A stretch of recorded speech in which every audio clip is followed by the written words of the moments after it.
नमस्कार। 11th के छात्रों का स्वागत है।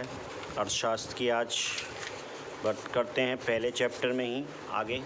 इससे पहले हमने चैप्टर में देखा था समष्टि अर्थशास्त्र और व्यष्टि अर्थशास्त्र के बारे में समझा था, सूक्ष्म अर्थशास्त्र का महत्व, प्रयोग और समष्टि अर्थशास्त्र के बारे में समझा था। समष्टि अर्थशास्त्र माइक्रो इकोनॉमिक्स और मैक्रो इकोनॉमिक्स के में अंतर समझा था। आज बात करते हैं अर्थव्यवस्था की। अर्थव्यवस्था क्या है? What is an economics? अर्थव्यवस्था और आर्थिक ढांचे या संरचना को कहते हैं। अर्थव्यवस्था और आर्थिक ढांचे या संरचना को कहते हैं जो उत्पादन के साधनों का उपयोग करके मानवीय आवश्यकता की पूर्ति के लिए बनाया जाता है।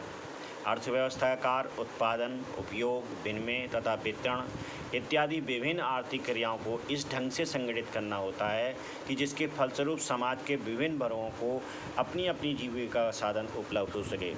हमारे पास साधन जो हैं, जो जिससे ज़िंदगी चलती है, जिनका प्रयोग हम करते हैं, जो आवश्यकताएं हैं हमारी, वो तो बहुत हैं, लेकिन उनको प्राप्त करने के साधन हमारे पास पूर्ण रूप से उपलब्ध नहीं है। निश्चित तो क्योंकि यही चीज़ आपने देखा होगा, किसी के पास तो बहुत अधिक मात्रा में है कोई चीज़ और किसी के पास वो चीज़ बिल्कुल है ही नहीं। इसी अर्थव्यवस्था का काम ही यही है कि वो सभी व्यक्तियों के पास उसकी जो आवश्यकताएं, मूलभूत आवश्यकता हैं, वो उसके पास बराबर मात्रा में पहुंच सकें। यही अर्थव्यवस्था में संगठित करने की और संरचना करने की और ढांचा बनाने की आवश्यकता होती है। अब बात करते हैं आर्थिक समस्या क्या है। प्रत्येक परिवार की आय, जिस तरह से प्रत्येक परिवार की आय सीमित होती है जबकि आवश्यकताएं असीमित होती है, अतः परिवार को अपनी सीमित आय के प्रयोग से अधिक आवश्यकताओं को संतुष्ट करना ही लक्ष्य होता है। तो प्रत्येक परिवार का ये लक्ष्य होता है कि जो उसके पास इनकम है, जितनी उसके पास पूंजी है, उसी पूंजी से वो अपनी सारी आवश्यकताओं को पूर्ति कर सके। क्योंकि आवश्यकताएं तो अनंत हैं, लेकिन मात्रा जो उसके पास है, जो उसको प्राप्त करने की शक्ति है, वो उसके पास कम है, अर्थात यही कहलाती है सीमित आय। इसी प्रकार प्रत्येक समाज में भी सीमित साधनों के द्वारा सभी वस्तुओं तथा सेवाओं का उत्पादन प्राप्त किया जाता है। इसी आधार पर समाज में यही देखा जाता है कि सभी व्यक्ति, जो भी समाज के व्यक्ति है, उसको सीमित मात्रा में अपने आवश्यकताओं को संतुष्ट करने का अवसर प्राप्त हो सके। और यह समाज का दायित्व बन जाता है कि वह जिस व्यक्ति के पास संपूर्ण धन नहीं है या संपूर्ण साधन नहीं है, वो अपनी बॉस ऐसा नहीं है कि पूरी मूलभूत आवश्यकताओं से भी दूर हो जाए। तो अतः इसी प्रत्येक समाज को सीमित साधनों के द्वारा सभी वस्तुओं सेवा का उत्पादन प्राप्त किया जाता है। प्रत्येक व्यक्ति तथा समाज अपनी आवश्यकताओं को सीमित साधनों का प्रयोग करते हुए वस्तुओं का चुनाव करना पड़ता है। यही आर्थिक समस्या। आर्थिक समस्या इसी प्रकार की है कि अगर आपके पास 10 रुपये हैं, तो आपको सबसे महत्वपूर्ण वस्तु, जो आपकी सबसे ज़्यादा महत्वपूर्ण आवश्यकता है, उस आवश्यकता को पूर्ण करा जाएगा। उसके बाद ही दूसरी अर्थ आवश्यकता। मान लीजिए कोई व्यक्ति भूखा है, तो उसको सबसे पहले रोटी की आवश्यकता है, कपड़े की या अन्य किसी वस्तु की आवश्यकता नहीं है, टीवी या वगैरह किसी अन्य चीज़ की आवश्यकता नहीं, बल्कि उसको सबसे पहले रोटी की आवश्यकता है। तो रोटी की इन आवश्यकताओं का चयन करना ही आर्थिक समस्या का कारण है, आर्थिक समस्या कहलाता है। सरल शब्दों में हम यहाँ और समझ सकते हैं कि विभिन्न उद्देश्यों की पूर्ति के लिए उपलब्ध साधनों के प्रयोग से संबंधित चयन की समस्या ही आर्थिक समस्या कहलाती है। यहाँ भी बात क्लियर वही बात जो मैंने उदाहरण दिया कि मान लीजिए अगर आपके पास इतना पैसा है, केवल इतना ही साधन उपलब्ध है, जैसे 10 रुपये हैं मान लीजिए, तो आप भूखे हैं, तो ऐसी स्थिति में आप अन्य चीज़ को नहीं दोगे पहले महत्व। क्या करोगे? सबसे पहले अपनी रोटी का इंतजाम करोगे। तो यहाँ जो अब क्या है, आप रोटी खा सकते हो 4 रुपये की, 5 रुपये की रोटी खा ली, बाकी का पैसे बचे मान लीजिए 5 रुपये और, तो 5 रुपये में फिर आप ये देखोगे कि और कौन सी महत्वपूर्ण आवश्यकता है, तो ताकि वो उसको पूरा करना। तो यहाँ पर आवश्यकताओं का चयन करना ही ये समस्या आर्थिक समस्या कहलाती है। कि किस तरह से हम ये समझ सकें कि कौन सी आवश्यकता हमारी पहले ज़रूरी है और कौन सी आवश्यकता बाद में हम, यानी जिस आवश्यकता हम टाल सकते हैं। क्योंकि हमारे पास उपलब्ध साधन जो है वो बहुत सीमित मात्रा में है। अब बात करते हैं आर्थिक समस्या के कारण क्या हो सकते हैं। कारण नहीं, आवश्यकता की पूर्ति के साधनों की सीमितता, सुलभता, मतलब आवश्यकता की जो पूर्तियां हैं उनके जो साधन हम जो आवश्यकता है उनको प्राप्त करने के लिए जो हमारे पास साधन है वो एक सीमित मात्रा में है। जैसे मान लीजिए हमारे पास 10 रुपये ही हैं, तो हम 10 रुपये में पहले जो सबसे पहली महत्वपूर्ण आवश्यकता हो उसको पहले पूरी करेंगे, जो बाद की आवश्यकता हो उसको बाद में पूरी कर देंगे। इसीलिए क्योंकि साधनों की हमारे पास सीमित अवस्था है। इसी तरह असीमित आवश्यकताएं असीमित होती हैं। अब निश्चित तौर से आप रह रहे हैं तो आपको खाना भी चाहिए, कपड़े के लिए पन भी चाहिए, फिर रहने के लिए मकान भी चाहिए, बहुत सी आवश्यकताएं होती हैं। आवश्यकताओं असीमित मात्रा में हैं। आवश्यकताओं की तीव्रता में अंतर, लेकिन आवश्यकताओं की तीव्रता में अंतर यानी कि अगर आप भूखे हैं तो सबसे पहले आपकी आवश्यकता क्या होगी, रोटी, और अगर आप रोटी के बाद पैसे कुछ बचता है तो आप उसके अगले बाद क्या आवश्यकता होगी, कपड़े की, और उसके बाद कोई पैसा बचता है तो अगर उसकी तो आवश्यकता, तीव्र आवश्यकता क्या होगी, मकान के लिए। इसीलिए धीरे धीरे जो आवश्यकताएं दूसरे स्तर की हैं, दूसरे नंबर पर आएंगे, उसे दूसरे नंबर पर प्रयोग करेंगे, जो पहले आवश्यकता अत्यंत आवश्यकता होगी उसको पहले नंबर पर प्रयोग करेंगे। तो ये होती है आवश्यकता की तीव्रता में अंतर।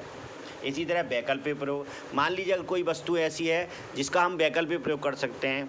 अब मान लीजिए आपके पास पैसा कम है, आप एसी नहीं खरीद सकते, तो अब आपको लेकिन गर्मी लग रही है, ऐसी स्थिति में आप क्या कर सकते हो, कूलर खरीद सकते हो, यानी कि कोई वैकल्पिक व्यवस्था उसकी कर सकते हो। यही कहलाती है वैकल्पिक प्रयोग। यानी कि आपने अपने साधनों को जो अपने क्योंकि आपके पास साधन सीमित है, पैसा कम है, तो ऐसी स्थिति में आप एसी तो नहीं खरीद सकते, बल्कि आप एक कूलर खरीद लो, तो कूलर से आपकी कम से कम कुछ तो गर्मी कम होगी। यही कहलाती है वैकल्पिक प्रयोग।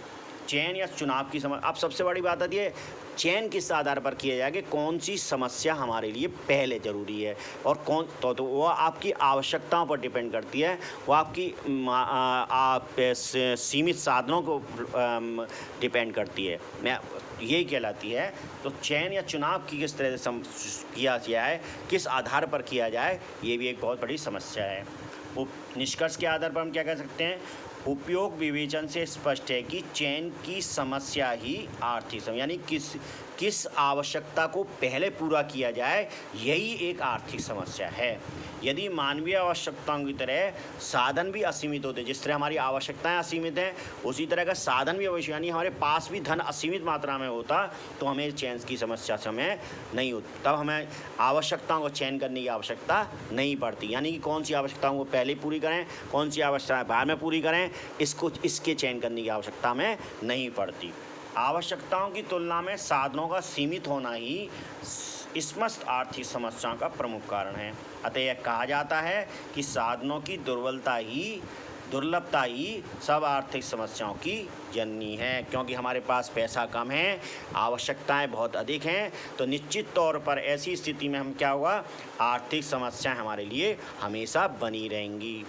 तो यही क्योंकि हमारे पास साधन पूर्ण रूप से साधन उपलब्ध नहीं है, यानी जितनी आवश्यकता है उतने साधन हमारे पास उपलब्ध नहीं है, तो निश्चित तौर पर यह आर्थिक समस्याएं बनती रही। यही आर्थिक समस्याओं की जननी है। यानी हमें आर्थिक समस्या होती है कि कौन सी वस्तु का हम प्रयोग पहले करें, या किसी को परचेज कैसे करें, पहले करें और किसको बाद में करें। अब बात करते हैं अर्थव्यवस्था की केंद्रीय समस्या, यानी कि अर्थव्यवस्था की जो केंद्रीय समस्याएं होती हैं वो क्या क्या हैं। तो सबसे पहले साधनों के आवंटन की समस्या। सबसे पहले यही है कि साधनों के आवंटन की समस्या। इसका मतलब है इस समस्या के अंतर्गत हम इस बात का अध्ययन करते हैं कि उपलब्ध संसाधनों का प्रयोग कौन सी वस्तुओं का उत्पादन के लिए पहले किया जाना चाहिए और कौन सी समस्याओं के लिए बाद में किया जाना चाहिए। यानी कि क्या उत्पादन किया जाना चाहिए, पहले क्या उत्पादन किया जाना चाहिए, ये चीज़ है। जैसे उपभोक्ता की वस्तुएं जैसे कपड़ा, चाय, चीनी, गेहूँ, ये इसी तरह निजी वस्तुएं जैसे मकान, टीवी, फैक्ट्री इत्यादि। नागरिक वस्तुएं जैसे घड़ी, रेडियो, जूते, कपड़े, मशीन आदि। आम समय की ज़रूरतें, यानी कि आम ज़रूरतें जैसे रोटी, कपड़ा, मकान, तथा विलासिता की वस्तुएं जैसे रंगीन टीवी, रेफ्रिजरेटर, कार आदि। ये चीज़ इनका चुनाव, क्या उत्पादन इसमें पहले किया जाए, यही अर्थव्यवस्था की केंद्रीय समस्या में, यानी कि साधनों का आवंटन पहले कहाँ किया जाए, ये समस्या हमेशा हर अर्थव्यवस्था में बनी रहती है। यानी कि कौन सी चीज़ों का प्रयोग सबसे पहले किया जाए, कौन सी चीज़ों का प्रयोग उसके बाद में किया जाए, क्योंकि हमारे पास साधन सीमित मात्रा में है जबकि आवश्यकताएं असीमित मात्रा में। अब बात करते हैं क्या उत्पादन किया जाए। अब बात करते हैं, जैसे कि मान लीजिए हमने निश्चित कर लिया कि उपभोक्ता वस्तुएं उत्पादन, लेकिन उपभोक्ता के इस बात में भी कौन सी वस्तुएं पहले प्रयोग उपभोग की वस्तु किए जाएं, यानी कि ऐसी कौन सी समस्या, दूसरी समस्या आती है अर्थव्यवस्था के सामने। दूसरी समस्या ये आती है कि उत्पादन कैसे किया जाए, यानी कि किस तरह से उत्पादन हो सके, कौन सी तकनीक का, किस तकनीक के प्रयोग से ये समस्या समस्या का समाधान हो सकता है। उत्पादन में श्रम का अधिक प्रयोग करें या पूंजी का अधिक प्रयोग करें, ये श्रम का मतलब यानी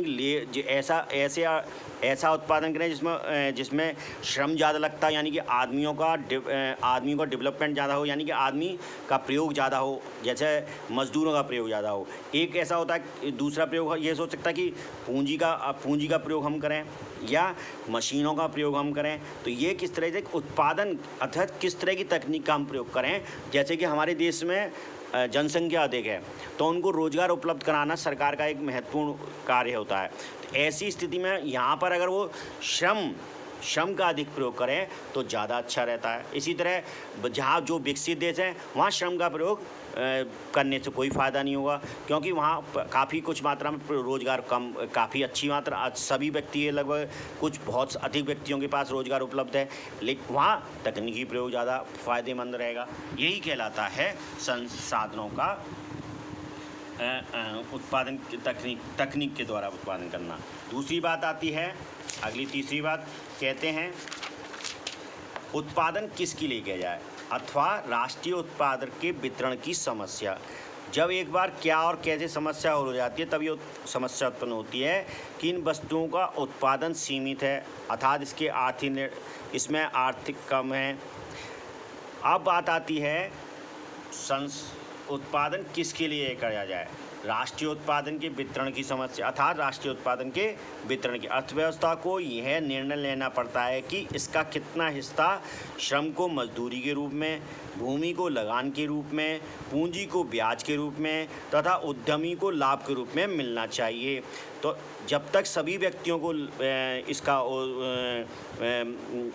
नहीं मिलेगा तो निश्चित तौर पर ये सभी व्यक्ति समूह और आपसी सहयोग के द्वारा कोई काम नहीं करेंगे। जब काम सही सब मिलकर नहीं करेंगे तो निश्चित तौर पर उत्पादन भी सही तरह नहीं हो पाएगा। इसीलिए यहाँ पर यह निर्णय भी लेना बड़ा कठिन समस्या है कि कितने हिस्से को श्रम के रूप में दिया जाए, कितना हिस्सा भूमि के लगान के रूप में दिया जाए, कितना पूंजी के ब्याज के रूप में खर्च किया जाए और कितना उस उद्यमी के लाभ के रूप में उसे मिलना चाहिए। इसके बाद संसाधनों का कुशलतम प्रयोग कैसे किया है। अब हमारे पास जो साधन है वो एक निश्चित मात्रा में, एक निश्चित स्थिति में ही है, यानी कि उससे ज़्यादा का संसाधन हमारे पास एक निश्चित मात्रा में है। अब हमें इस तरह का भी प्रयोग किया जाना चाहिए कि संसाधनों का कुशलतम प्रयोग इस तरह से किया जाए जिससे कि साधनों का आवंटन जो है वो कुशलतम आवंटन कैसे कर सकते हैं, वितरण में कुशलता किस तरह की जाए, यानी उसको वितरण का मतलब है डिस्ट्रीब्यूशन करने में, यानी कि किस व्यक्ति को कितना मिलना चाहिए, ये चीज़ का कहलाता है संसाधनों का कुशलतम प्रयोग। अगर कुशलतम प्रयोग नहीं होगा तो निश्चित तौर पर ये समस्या आ जाएगी कि व्यक्तियों के अर्थशास्त्र में बहुत बड़ी समस्या उपलब्ध होगी। उत्पादन के संसाधनों के आवंटन और राष्ट्रीय आय के वितरण में कुशलता नारा अथा अर्थ प्रणाली के एक महत्वपूर्ण कार्य माना जाता है। अर्थशास्त्री समस्या का विश्लेषण कल्याण अर्थशास्त्र वेलफेयर इकोनॉमिक्स के अंतर्गत करते हैं, अर्थात यानी कि सभी का विकास हो सके, सभी अपनी मूलभूत आवश्यकताओं को पूर्ति कर सके, इस तरह संसाधनों का कुशलता प्रयोग किया जाना चाहिए। यह नहीं कि केवल अमीर व्यक्ति होता चाहे और गरीब व्यक्ति को अपनी मूलभूत आवश्यकताओं की पूर्ति भी ना हो सके। साधनों के पूर्ण उपयोग की समस्या। अब एक क्या बात आती है कि साधनों का हम पूर्ण उपयोग कैसे करें। पूर्ण का मतलब है पूरा प्रयोग। पूरा प्रयोग कैसे किया जाए। साधनों की प्रत्येक देश के सामने अगली मुख्य समस्या ये होती है कि इन सीमित साधनों का पूरा प्रयोग कैसे किया जाए, अर्थात साधनों को कैसे पूर्ण रोजगार प्रदान किया जाए, यानी कि हर व्यक्ति को रोजगार भी मिल सके जिससे वो आय कमा सके तो अपनी मूलभूत आवश्यकताओं की पूर्ति कर सके। तो जब अगर कोई मान लीजिए उद्योग लगता है तो उद्योग में अगर जैसे हमारे देश में उद्योग की अगर कोई लगाता है तो हमारे यहाँ ऐसा उद्योग ज़्यादा महत्वपूर्ण होगा जिस पर श्रमिक ज़्यादा उसमें श्रमिकों का प्रयोग ज़्यादा होता हो, जिससे कि उनको भी रोज़गार को मिल सके, और रोज़गार जब मिल सके तो वो अपने साधन जुटा पाएंगे तो वो निश्चित तौर पर अपना आवश्यकताओं की पूर्ति कर पाएंगे। अब अगला है आर्थिक विकास दर को कैसे बढ़ाएं। आर्थिक विकास दर से मतलब है प्रत्येक समाज आर्थिक दृष्टि से अपना विकास करना चाहता है।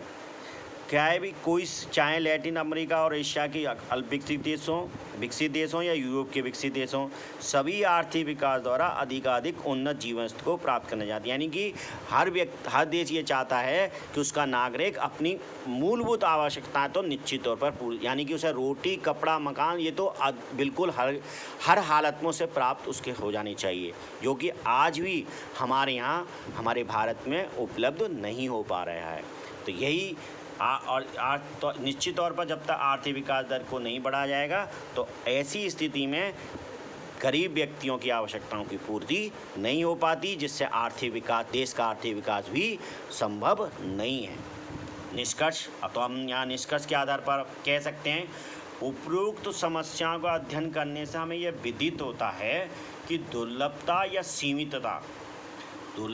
या सीमितता केंद्रीय समस्याओं की जननी, यानी कि अर्थशास्त्र की जो केंद्रीय समस्या है उसका जननी यही है कि हमारे पास संसाधन की दुर्लभता है या सीमितता है, यानी कि सीमित मात्रा हमारे पास उपलब्ध साधन है।